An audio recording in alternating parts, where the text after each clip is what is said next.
Hello and welcome to episode 195 of the Mark and Me podcast. As always, I'm your host Mark.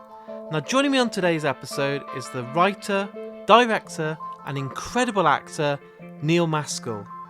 You'll know him for his incredible performance in the Ben Wheatley masterpiece Kill List. Not only that, he's on the major, incredibly successful TV series Peaky Blinders, but today we're all focused on his latest film, Bull, which for me, right now, is one of the best British films that I've seen over the last 5 years. It's one of the best revenge films that you will see, and his performance in this from start to finish is mind-blowing, and we'll get to talk about this in great detail on today's interview. But before we get to that, let's touch base and talk about my last episode. On episode 194, which has only been out a couple of days, I was joined by Christopher Thorne, the guitarist from one of my favourite bands, Blind Melon. This podcast was a dream come true for me. It's been someone that I've wanted to interview for many years, and honestly, personally for me, it's my favourite interview that I've done on Mark and Me. And I want to say a massive thank you to all the people that have downloaded this, all the tweets, all the Facebook comments and all the Instagram shares that I've seen. It really means the world. But today, it's all about Neil Maskell and his incredible performance in the amazing film Bull, which is out right now to download on all the digital platforms. But I think the best thing to do is to get straight to the interview. So here's me and Neil talking all things film. Hi Neil, thanks for taking the time to join me today on the Mark and Me podcast. Oh yeah. What I want to do today, Neil, can you tell me about the first moment that you knew you wanted to be an actor? Was it at a very young age, maybe a child, or growing up that you knew at that moment, maybe watching a film or a TV show that you thought, this is what I want to do?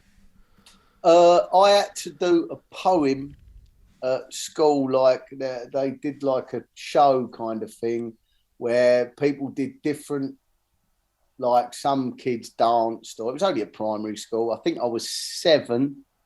And I did Gus the theatre cat. I had to be the cat, and I just that was it really. Everyone was listening, and you go, oh, hold on, I like the attention here. And did you have your family's backing, or were they all telling you to get a real job and to kind of stop dreaming? No, they were great. I used to have to go from very young. First, I went over to Bromley to do a little bit of stuff, and then to Islington, and I grew up in Barnhurst in Bexley-Heath, and so it was the other side of London, and for the first couple of years that my mum or my dad had to drive me over there, so they definitely supported me in that sense. So yeah, I did have their support. I mean, maybe I think when I got to sort of 18, it was a bit like, look, I don't know if this is going to work. But, broadly, yeah. And can you remember that moment when it became a reality? Because obviously a lot of people when they're growing up want to be either a film star or, a famous footballer or something like this. But can you remember that moment when it felt like this could be real? This isn't just a dream. This is something that is starting to feel like there's pace behind it. Yeah, maybe. I think there was a few moments like that, and a few false dawns actually. Probably when I did Neil by Mouth, I thought, oh, this is a movie, and my name comes up, yep. And that'll be a start. And then it wasn't particularly. And then a few years later, I did Nick Love's film Football Factory, and I thought, oh, this might be a start. Not realising that certain genres of film don't really register inside the industry as much as they might register with punters, and so probably, in all honesty, it was probably around Kill List where I thought, oh, I might be able to just make a living doing this. I won't have to do other stuff, and won't always be trying to keep the wolf from the door in as many different ways as I can. And Kill List obviously must be one of your career highlights, working with Ben Wheatley, who is an absolute genius. That whole role, that whole film, it goes with sort of Dead Man's Shoes for me, and like the best British kind of, it's got that cult following already, and it's such a classic. It must be incredible to look back and see how successful that is, and all the reviews for that film, everyone loves it.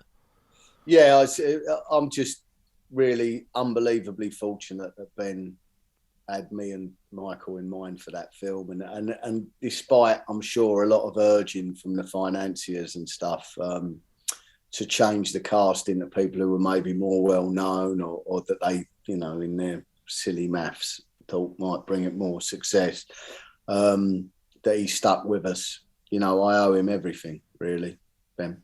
One thing I find quite strange with some actors and not so much is that not many people watch their work back. So when I'm speaking to directors and actors and stuff, they just want to avoid watching it back because they feel that, like, it's hard to watch it back. Do you sit there and watch your own work after it's finished, or do you try and avoid it and kind of close that project down and know it's complete? Yeah, I try and avoid it. It's difficult. I mean, the only way I can sort of explain it to people who don't do it is, when you're watching a home video of like a wedding or someone's birthday, and you go, "Oh, this is great. Oh, I remember when she did that," and then it comes round onto you, and you're like, "Ah!" Exactly that. I don't want to see that. And because of all your insecurities about mistakes you think you might have made in the performance, what you look like, I always think I look a bit like a potato. So it, I don't like to watch it, and it can upset directors sometimes. They want you to see it and enjoy it, and you can't be objective. I mean, maybe some people can, but I certainly can't. Maybe I'm too bound up in my own ego, but I try not to. After a few years, I find I can look back. Yeah. Something will come on the telly, and I'll either be like, "Oh God, I messed that up," or "Oh, that was passable." So what about in the same with kind of reviews? Do you read people's reviews of your work, or do you try and ignore it? Because if you go on IMDb, there's people like trolls out there that just like to be nasty about everyone. But, there's some really high praise about your performances, and it must be nice to read them if you do choose to go down that route. Yeah, it is. I'll read the reviews when they come. I mean, not every review, because as you say, not just because it's trolls, just because there tends to be loads and loads of them. But I'll read, the broadsheets and whatever, and what I have to say about the film or the show that's just come out. And, sometimes to see if there's been projects that I've felt maybe, and I won't say what ones, where I've gone like, "Oh, that was good, but they messed this up." I'll wait and see if someone agrees with me. Is it incredible when they do and you're like, "I told you"? My wife says she doesn't ever make me as happy as when I feel vindicated by someone else saying, this would have worked better if, You don't know this guy's like James 227 from Manchester, but you're like, "Yes, he knew what I meant." He's got it right. Yeah, exactly that, And at the moment, you're obviously promoting Bull. I've been lucky enough to see this film, and as far as revenge films go and everything else, it's absolutely awesome. And how did it come about that you started working with Paul Andrew Williams? Well, I met Paul years ago. I loved London to Brighton when it came out. Amazing. I'm friends with Johnny Harris, who's in that film, and I think I met Paul through John. That might be a false memory. And then he asked me to come and do a pop video he was doing for James Lavelle. Okay. Who founded Mo Wax and was in Uncle. Yeah. And I just did it. It was one of those sort of videos when they could still make videos for more than £7. And God, those were the good old days. Remember? And there was like a break in it and a bit of dialogue between me having an altercation as usual with, the young guy who was the main character in it. And Paul's like, "Oh, we will work together one day." And then he always invited me when he had screenings. I went to see Cherry Tree Lane and A Song for Marion, and I loved all that stuff, genuinely. And then I bumped into him. I was with my voiceover agent, Laura, actually, and we were in the West End one day, and we bumped into Paul, and as always, kind of having a nice chat, and how's it going, and what are you up to, and all that. And he said, "Actually, I've got a film that I really want you to be in." And as he walks off, I said to Laura, "Oh, he always says that, it's all old nonsense kind of thing." Not that he wouldn't have the film, but just that these things might not happen. It's very hard to get funding for British films, and it's not like people leap over themselves to give you the money when I'm in it. So, that was, and then, just not very, very soon after that, he sent me the script over. Was it one of those things that as soon as you're ready, you thought, "I can just see myself in this role. I want to be this character of Bull"? Yeah. I mean, there's a bit of, when you're a young man particularly, you go, "Oh, I hope I get to go on a trail of vengeance one day." Yeah. Amazing cast as well. Everyone shines in this film. It's incredible. I hope loads of people get to see this film because everything from it, from the start to the end, I was like, brilliant. And I was really surprised under 90 minutes. You know, it's just got everything.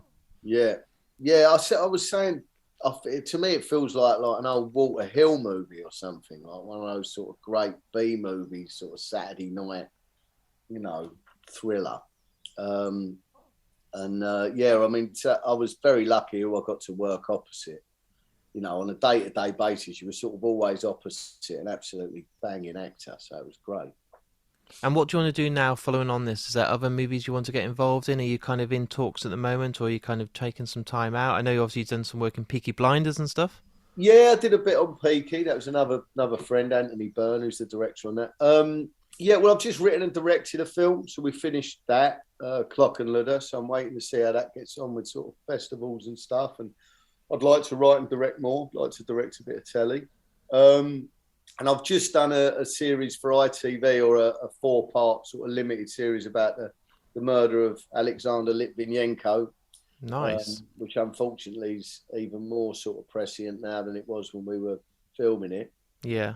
And that was great. You know, that was with Mark Bonner, who I played Morecambe and Wise with, and David Tennant and Marina Leveva. So that was a really great project, and that's coming up.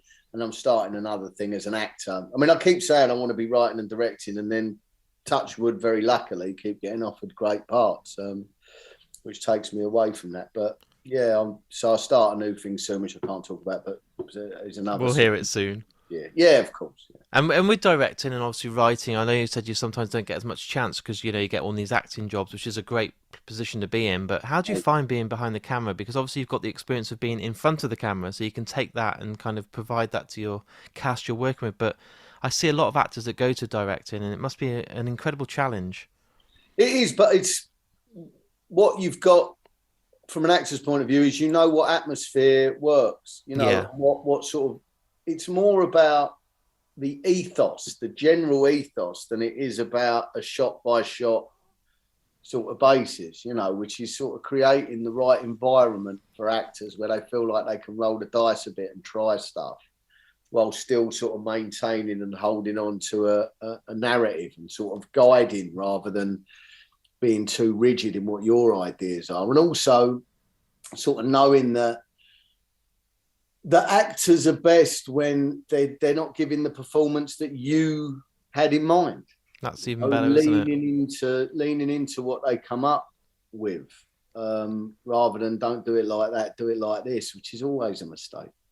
And it must be nice to give him that freedom and kind of not be too rigid in the, oh, I want it to be this way, and then kind of being pleasantly surprised when it goes to a different kind of take. Yeah, like what is this going to be when people do it, you know? And that's always been, that's sort of where, when I've done work which I'm most proud of, or which, to be honest, which I think has been most successful, has been where I've not had a prescriptive director, you know, setting very rigid parameters around stuff. When it has been, when they've lent into what my ideas and the other actors around me ideas were. You know? Yeah. A lot of people that listen to the Mark and Me podcast are trying to get into the industry. They might be wanting to be a director at film school, or they might be just acting and wanting to get into being in roles. What advice do you give to anyone that's listening today that is like yourself, that wants to become an actor or go down that route of directing? Because it is such a hard industry, isn't it, to break through and make a name for yourself in? Yeah. I mean, the thing is, it's difficult because I genuinely think everyone has a totally different path into it, you know, and very different careers. And as we've already sort of talked about, you know, with Kill List, that kind of came up. And I pretty much thought I'd probably be doing lots of stuff just to remain artistic and creative and earn a living, you know. And then all of a sudden it all changed. So it's difficult to give sort of specific advice as to how you might do it. But what I would say is do it. And when you're doing it, on whatever platform, you know, whether it's when you're at school, when you're at a college, when you're at a drama school, when you're doing something with your mates that you're going to just put on YouTube, when you're doing a short, don't do it with an aim of what comes after or where it might get you. Yeah. No, engage and celebrate the thing you are doing, because you are doing it when you're doing it. You know, it's not always got to be with the aim of you know, eventually being opposite Steven Spielberg with him giving you notes. And actually that might be a more disappointing experience than you imagine. Yeah. The thing that you are doing right now, if you are doing what you want to do, is it? I love that advice. Be in the moment. Yeah. And my final question for you today, what I do on the Mark and Me podcast is I ask the guest on the spot to choose the outro music. So once this interview's all done, it's all edited and it goes up for the world to listen to, you get to choose that final piece of music that plays. And it can be any piece of music by any band, but maybe something that means a lot to you or one of your favourite songs. But I love that I've done nearly 200 episodes and every person has chosen a different piece of music. So on the spot, Neil, what would you love to play after we've just wrapped this up and then the world's ready to hear that outro piece of music? What's your choice for today? Well, I like, there's a tune that's just come out actually that I'm really into. I know one of the rappers on it is H, but it's called War, I believe. Hold on.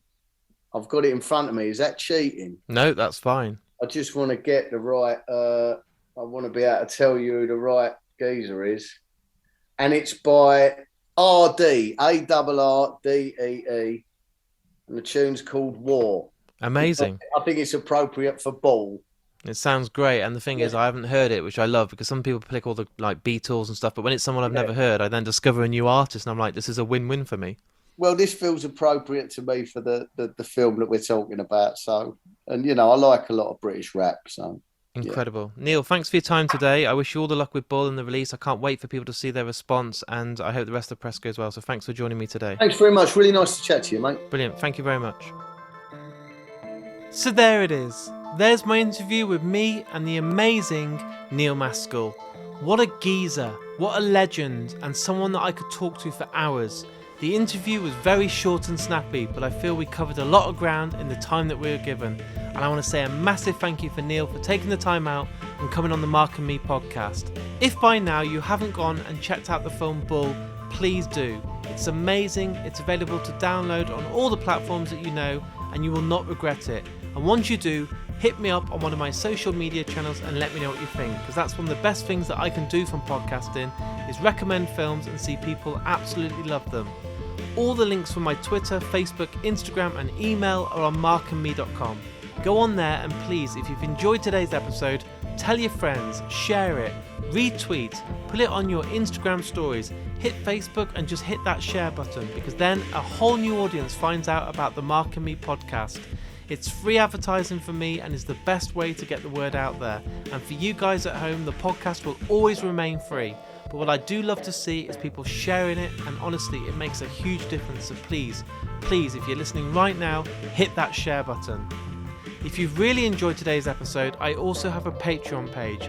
This is set up to help fund the podcast and allow me to go out there and conduct more and more interviews across the country. This is the best thing, because for you guys out there, if you support me, you get more and more interviews done, which means more and more episodes of Mark and Me, so it's a win-win. Also, thanks to my amazing friends at Richer Sounds, I have some incredible prizes to give away, and this is exclusive to the people that support me via Patreon. I'll be back in only a few days' time with a brand new episode. It isn't slowing down, and I say this on every episode, but it isn't. I've got so many interviews scheduled, so many to edit, and more to get out there for you guys at home. I don't want to stop and take any time out, so expect an episode in just a few days' time. So until then, please look after yourself, take care, go and watch Bull, and I'll speak to you all very soon.